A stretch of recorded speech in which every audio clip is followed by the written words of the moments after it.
It's heating up, guys. This is getting realer than we thought it would be. Well, in this one, Ilhan Omar grills Columbia University president about protests on campus. You're going to have to pay attention to this one. Let's get to it. I wanted to get a clarification earlier. One of my colleagues asked you, have you seen anti-Muslim protests on campus? I have seen, we have had pro-Israeli demonstrations on campus. No. But just not a protest that was not, against Muslims. No, I have Have you not seen one against Arabs? No, I have not. Have you seen one against Palestinians? No, I have not. Have you seen one against Jewish people? Have you seen a protest saying we are against Jewish people? No, I have seen. Okay, thank you for that clarification. There has been a rise in targeting and harassment against anti-war protesters because it's been pro-war and anti-war protesters is what it seems like, correct? Correct. There has been. Okay, thank you. Activists on campus, including Jewish students, Black. For the clarification, pro-war and anti-war, not pro-Israel or pro-Palestine. And brown, Arab, and Muslim students. How many of the organizations that were canceled in Colombia involved Jewish students? One of the organizations is called Jewish Voices for Peace. Yes, and encompassed of Jewish students? Yes. Okay, thank you. There was there's been a recent attack on the democratic rights of students across the country.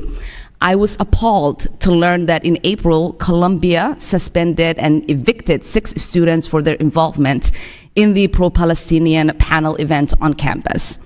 It happened that all 6 students were arbitrarily targeted after the university brought in a team of private and former police investigators.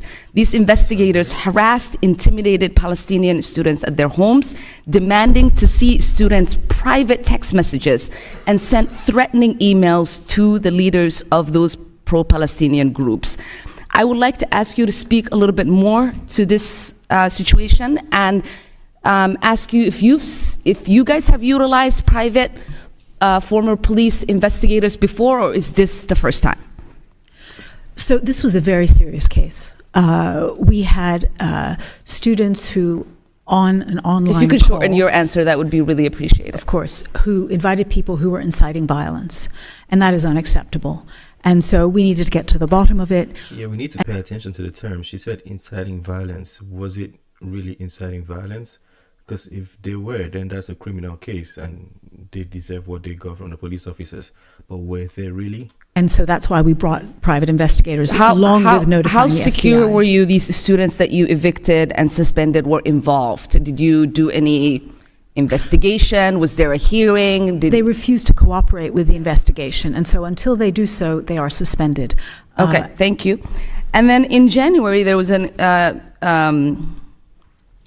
incident involving students that were protesting that were attacked with a toxic chemical substance, leaving many hospitalized. A lot of them did not receive support from the school administrators. Can you speak to what is happening with the investigation, if you all are cooperating, and why weren't the students provided any support after they've experienced that attack? So this is still with the police, and as far as we know, we think it was an odorous substance, and we did reach out to all of those students who said they were affected. Many of them didn't want support. We also It took you guys more than 4 days to reach out to students. No, I don't believe that's correct. Okay, will you actually. respond, give me a written response with the fact that you all responded right away to those students? Yes, I would be happy to do that. All right, appreciate that.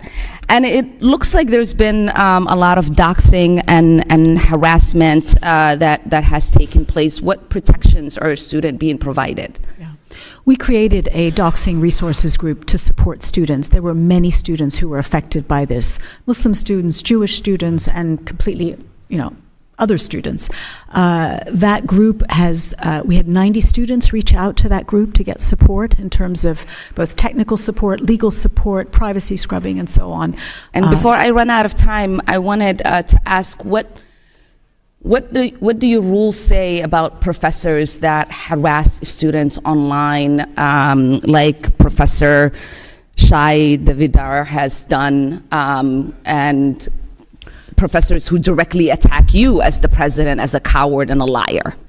So, as president, I'm used to being attacked, but attacking our students is unacceptable. And in that case, we've had more than 50 complaints about that professor, and he is currently under investigation for harassment and I would love a discrimination. follow-up on that as well. Thank you so much. I yield back.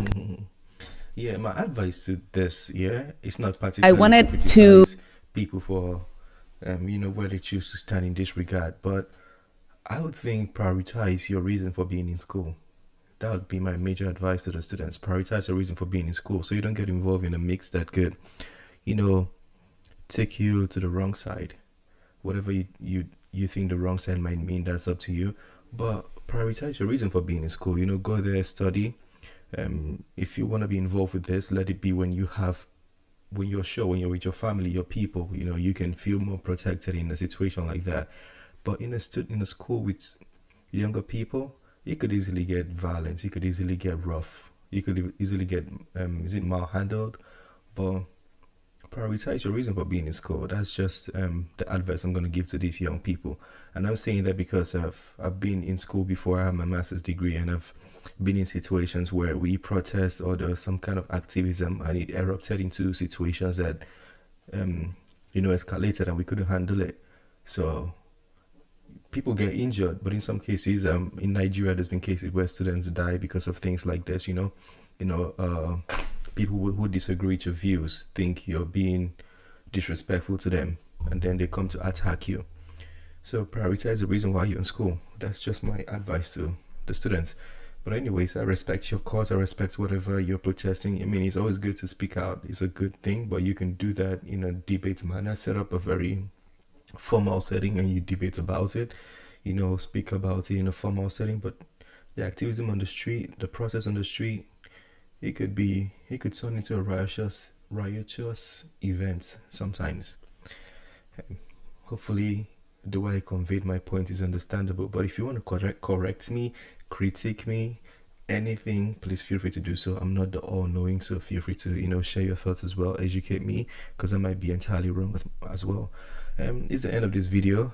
Smash the like button, subscribe, comment, do all the fun stuff, and I appreciate everybody that's been doing all the stuff already. If you want to make a request, the link is on the video. Please feel free to drop your request and I'll be happy to check it out with you. Have a very, very wonderful day. Peace.